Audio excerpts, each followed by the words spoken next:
வணக்கம் students. Next நம்ம பார்க்க போகிறது Kolmogorov Smirnov goodness of fit test. ஓகேங்களா, ரொம்ப முக்கியமான டெஸ்ட் தான் இது. யூனிவர்சிட்டி எக்ஸாமில் கேட்ட ப்ராப்ளமே உங்களுக்கு சொல்லி தரேன் பாருங்க. It is desired to check whether pin holes in electrolytic tin plate are uniformly distributed across a plated coil on the basis of the following distance in inches of 10 pin holes from one edge of the long strip of the plate, 30 inches into wide. ஓகேங்களா, சரி, நமக்கு இங்க ஒரு plate ஒன்று இருக்கு. ஓகேங்களா, அந்த plate வந்து 10 பின் ஹோல்ஸ் அதில் இருக்கு. 1 2 3 4 5 6 7 8 9 10 ஒவ்வொன்றும் ஒரு குறிப்பிட்ட டிஸ்டன்ஸ்ல அந்த ஹோல்ஸ் இருக்கு. ஓகேங்களா, அந்த வேல்யூஸ் தான் கொடுத்துருக்காங்க. அதே மாதிரி அது எவ்வளோ வைடுன்னு பார்த்துட்டோம்னா 30 இன்ச் அந்த பிளேட்டோட லென்த். நம்ம என்ன கண்டுபிடிக்கணும்னா டெஸ்ட் பண்ண போகிறோம். Test the null hypothesis at 0.05 level of significance test பண்ண போகிறோம். என்ன டெஸ்ட் பயன்படுத்தி? Kolmogorov Smirnov test. ஓகேங்களா, ஃபார் யூனிஃபார்மிட்டி. அவங்களே சொல்லிட்டாங்க இது யூனிஃபார்ம்லி டிஸ்ட்ரிபியூட்டட். ஸோ அதை பயன்படுத்தி தான் நம்ம கண்டுபிடிக்க போகிறோம். சரி, ஃபர்ஸ்ட் நம்ம என்ன பண்ண போகிறோம்னா ஹைபோதேசிஸ் யூனிஃபார்ம்லி டிஸ்ட்ரிபியூட்டட்னு சொன்னாலே கண்டிப்பாக அது ஈக்குவல் இல்லை நாட் ஈக்குவல். ஒன்று யூனிஃபார்மாக இருக்கணும், இல்லைன்னா இல்லைன்னு அர்த்தம் தானே. அப்போது F naught of X equal to F N of X, இது ஃபங்க்ஷன். ஓகேங்களா, ஈக்குவல்னு சொல்கிறோம். ஈக்குவலாக இருக்குது, யூனிஃபார்மில் இருக்குது. அப்போ இன்னொரு ஹைபோதேசிஸில் என்ன வரும்? ஈக்குவலாக இருக்காது தானே வரும். இதுதான் விஷயம். ஸோ நல்ல ஹைபோதேசிஸில் இருக்குன்னு சொல்கிறோம், ஈக்குவலாக இருக்குன்னு இதில் இல்லைன்னு சொல்கிறோம்.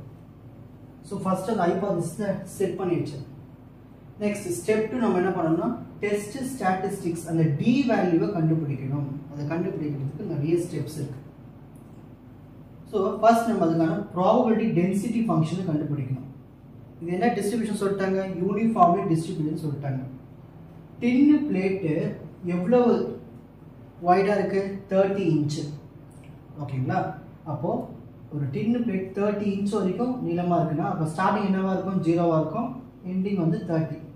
அப்போ நம்ம இன்டர்வல் வந்து 0,30 எடுத்துப்போம். இதை பி வேல்யூ, இது கியூ வேல்யூன்னு வச்சுப்போம். ஸோ ஃபங்க்ஷன் கண்டுபிடிக்க போகிறோம்.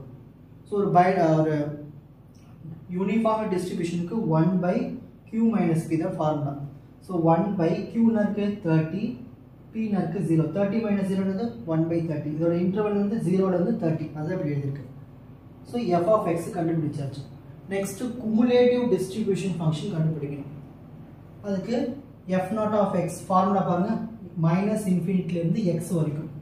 இதோட மீனிங் என்னன்னா எது ஸ்டார்ட் ஆகுது பாருங்க, எது ஸ்டார்ட் ஆகுது? நம்மளுக்கு 0ல ஸ்டார்ட் ஆகுது. ஆனால் முடிக்கும் போது நம்ம எக்ஸ் தான், ஏன்னா இங்கே இருக்கிறது எக்ஸ் தான். நம்ம இந்த 30 எழுதக்கூடாது, எக்ஸை வச்சு தான் நம்ம சால்வ் பண்ணணும். ஸோ இதுதான் அந்த ஃபார்முலா குமுலேட்டிவ் டிஸ்ட்ரிபியூஷனுக்கு. ஸோ எங்கேருந்து ஸ்டார்ட் ஆகிற வேல்யூ மட்டும் எழுதுங்க. 0ல ஸ்டார்ட் ஆகுது. ஸோ 0 1/30. இந்த எஃப் ஆஃப் எக்ஸ் கண்டுபிடிச்சோமா 1/30, அதை எடுத்து இங்கே எழுதிக்கலாம். இந்த 1/30 எடுத்து வெளியில் போட்டுருங்க. பேலன்ஸ் வந்து dx மட்டும் தான் இருக்கும். dx இன்டெகிரேட் பண்ணால் X, upper limit lower limit எடுத்து இங்கே எழுதிப்போம். இப்போ Appar limit minus lower limit. So 1/30 into எக்ஸுக்கு எக்ஸே தான் போடணும் மைனஸ்.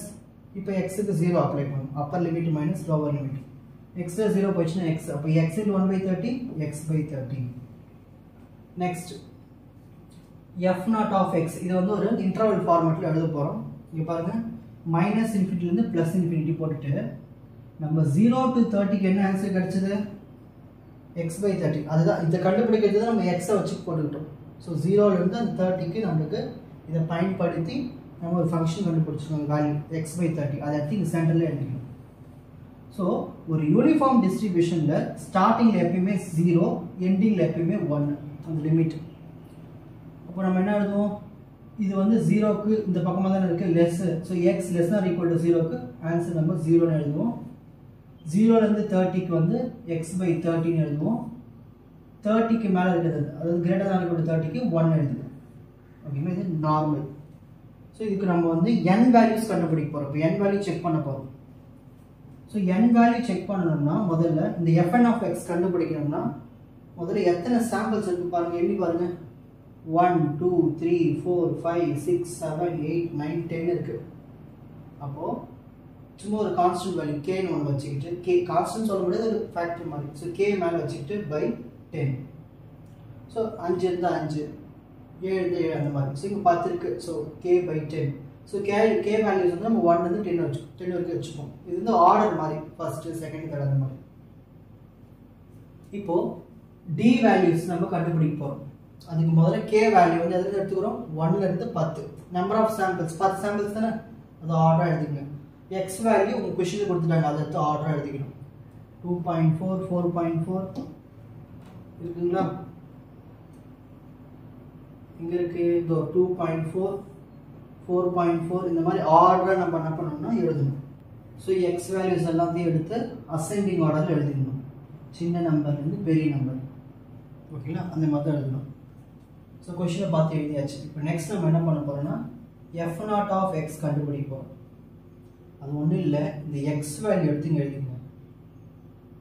எல்லா எக்ஸ் வேல்யூஸையும் எடுத்து எழுதிட்டு அது எதால் டிவைட் பண்ணோம்னா 30ஆல் டிவைட் பண்ணணும். ஏன் 30ஆல் டிவைட் பண்ணுறோம், கொஷின் என்ன சொல்லியிருக்காங்க, நம்ம பிளேட்டோட வைடு எவ்வளோ இருக்குது, 30. ஸோ அது லென்த், அது வைடு வந்து 30ல் இருக்குது. ஸோ நம்ம 30ஆல் தான் டிவைட் பண்ணணும், ஓகேங்களா. ஸோ எல்லா இந்த எக்ஸ் வேல்யூஸாக எடுத்து எழுதி எல்லாத்தையும் 30ஆல் டிவைட் பண்ணி கேல்குலேட் பண்ணி உங்களுக்கு இந்த மாதிரி ஆன்சர்ஸ் வரும். நெக்ஸ்ட் அடுத்தது fn ஆஃப் எக்ஸ். அதுக்கு என்ன ஃபார்முலா சொல்லியிருந்தோம், k பை 10. அதான் கண்டுபிடிச்சோம், k பை 10. ஸோ கேக்கு முதல்ல நம்ம என்ன பண்ணணும், 1. ஸோ 1 பை 10, 2 பை 10, 3 பை 10 இந்த மாதிரி ஃபுல்லாக எழுதுங்க. எழுதிட்டு கேல்குலேட்டர் சால்வ் பண்ணி உங்களுக்கு ஆன்சர் இந்த வேல்யூஸ்லாம் கிடைச்சிடும். ஃபைனலாக நம்ம என்ன பண்ண போகிறோம்னா f0யும் fnயும் சப்ட்ராக்ட் பண்ண போகிறோம். ஆன்சர் நெகட்டிவ் வந்துச்சுன்னா இந்த பாசிட்டிவ் எழுதிக்கணும், மாடுலஸ் அதுக்கு தான். அவ்வளோ இந்த ரெண்டு ஆன்சரையும் சப்ட்ராக்ட் பண்ணுங்க. 0.08 மைனஸ் 0.1 இது ரெண்டையும் சப்ட்ராக்ட் பண்ணி வர ஆன்சர் தான் 0.02. இந்த மாதிரி எல்லா வேல்யூஸையும் எடுத்து இது ரெண்டுத்தையும் சப்ட்ராக்ட் பண்ணி இங்கே எழுதணும். எழுதுனதுக்கு அப்புறம் நான் என்ன பண்ணணும்னா இதில் எது மேக்ஸிமமாக இருக்குன்னு பார்க்கணும். ஹையஸ்ட் வேல்யூ 0.19 தான் அதிகமான வேல்யூ, அப்போ அதை ரவுண்ட் பண்ணி வச்சுக்கோங்க. ரவுண்ட் பண்ணி டிக் பண்ணி வச்சுக்கோங்க. இதுதான் ஸ்டெப் 3, ரொம்ப சிம்பிள் தான். Next step 4, d is equal to maximum of f0 minus fn. என்ன மேக்ஸிமம் கண்டுபிடிச்சோம், டிக் பண்ணோம், 0.1933. இப்போ ஸ்டெப் 5 வரும். நம்பர் ஆஃப் சாம்பிள்ஸ் மொத்தம் 10 சாம்பிள் கொடுத்துருக்காங்க. டெஸ்ட் பண்ண சொன்னது வந்து 0.05க்கு. ஸோ டேபிள் வேல்யூ பார்த்தோம்னா நம்மளுக்கு இதுக்கு 0.409 வரும்,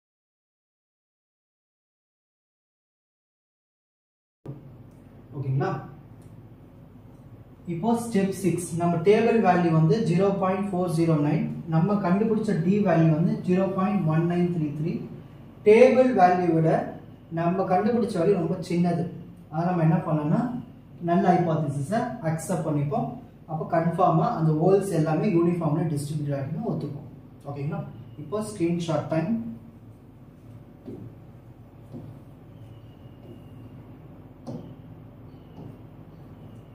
First page, second page, third page, fourth page. உங்களுக்கு இந்த கண்டென்ட் ஈஸியாக புரிஞ்சிருக்கும்னு நினைக்கிறேன். வாட்ச் அதர் எபிசோட்ஸ் இன் த appropriate playlist. Fuji silver academy strength success clarity. வணக்கம்.